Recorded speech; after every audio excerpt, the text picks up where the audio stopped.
Hello my dear students, এখন আমি তোমাদের জন্য ক্লাস 3-র আমাদের পরিবেশ বইয়ের ভিডিও নিয়ে চলে এসেছি। আজকে আমার ভিডিও হবে 132 নম্বর পৃষ্ঠা থেকে। আজকের বিষয় হলো স্বাস্থ্যই সম্পদ। তাহলে চলো আজকের বিষয়টাকে আমরা পড়ে ফেলি। দিদিমণির কথাটা ভাবতে ভাবতে বাড়ি পৌঁছলো জেমস। ওর কাকা তখন ব্যায়াম করছেন, তার ছাত্রছাত্রীরা দেখছে। এরপর ওরা নিজেরাও ব্যায়াম করবে। এবার জেমস বুঝলো কাকার স্বাস্থ্য তার সম্পদ। সুন্দর স্বাস্থ্যের জন্য কাকার কত সুবিধে, এত কাজ করেন তাও হাঁপান না। এই সেদিন 1000 মিটার দৌড়ে মেডেল পেলেন। স্কুলে গিয়ে জেমস তার কাকার কথা বলল।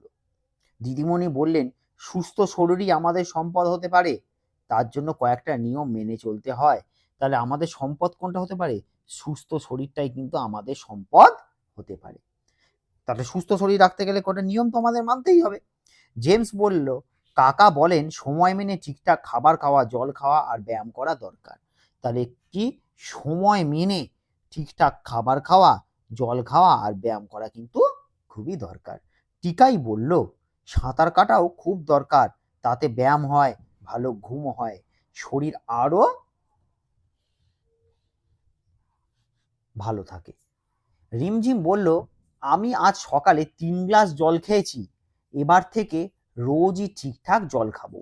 হ্যাঁ, ঠিকঠাক জল খাওয়া খুব দরকার। তাহলে ঠিকঠাক জল খাওয়াটা কিন্তু বা পরিমাণ মতন জল খাওয়াটা কিন্তু ভীষণ দরকার। মিঠাই বলল, আমি ডাঁটা চচ্চড়ি দিয়ে ভাত খেয়েছি, শসা খেয়েছি। বাহ, খুব ভালো। যা পাবে তাই খাবে।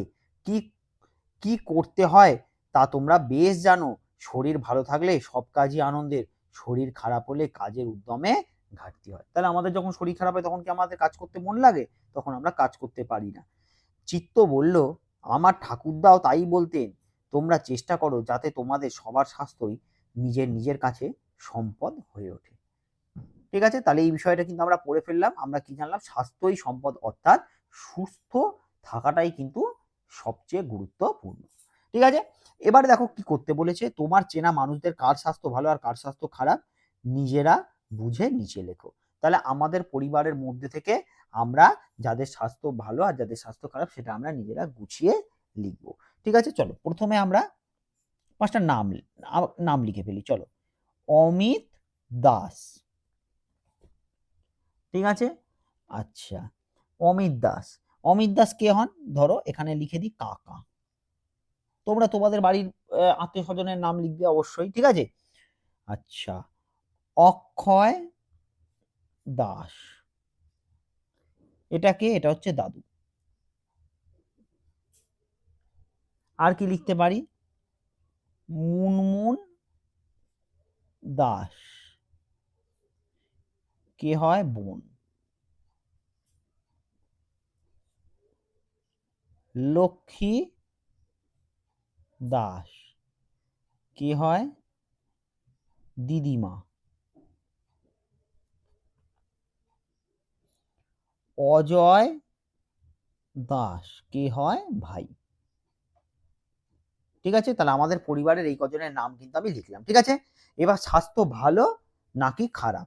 কাকার স্বাস্থ্য, কাকা তো বয়স অল্প, কাকার স্বাস্থ্য ভালো। ঠিক আছে, দাদুর স্বাস্থ্য খারাপ, বোনের স্বাস্থ্য ভালো,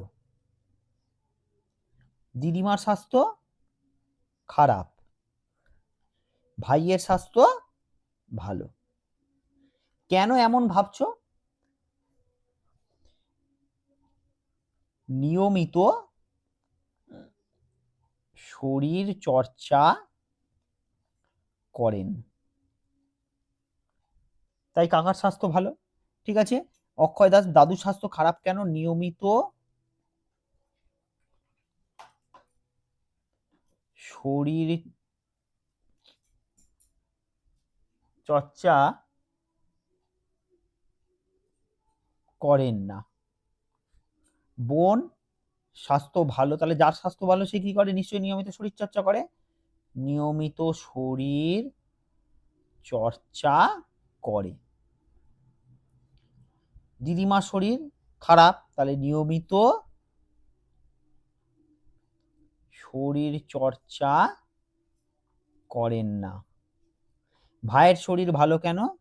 নিয়মিত মাঠে খেলে ও সাঁতার কাটে। ঠিক আছে, তাহলে যাদের স্বাস্থ্য ভালো তার মানে তারা নিয়মিত শরীরচর্চা করে বা ঠিক ঠিক জিনিসগুলোকে তারা কিন্তু মেনে চলে। আর যাদের স্বাস্থ্য খারাপ তারা ঠিক ঠিক জিনিসগুলো কিন্তু মেনে চলে না। ঠিক আছে, তাহলে এই ছিল আমার আজকের ভিডিও। বিষয় ছিল স্বাস্থ্যই সম্পদ। যদি তোমাদের ভিডিওটা ভালো লেগে থাকে তাহলে ভিডিওটাতে লাইক করে দিও। কারোর যদি কোনো জায়গায় কোনো রকম বুঝতে অসুবিধা হয় বা কোনো কিছু আমাকে বলার থাকে তাহলে অবশ্যই সেটা কমেন্ট বক্সে লিখে জানিও। আর যদি আমার চ্যানেলে প্রথমবার এসে থাকো তাহলে চ্যানেলটাকে মনে করে অবশ্যই সাবস্ক্রাইব করে দিও।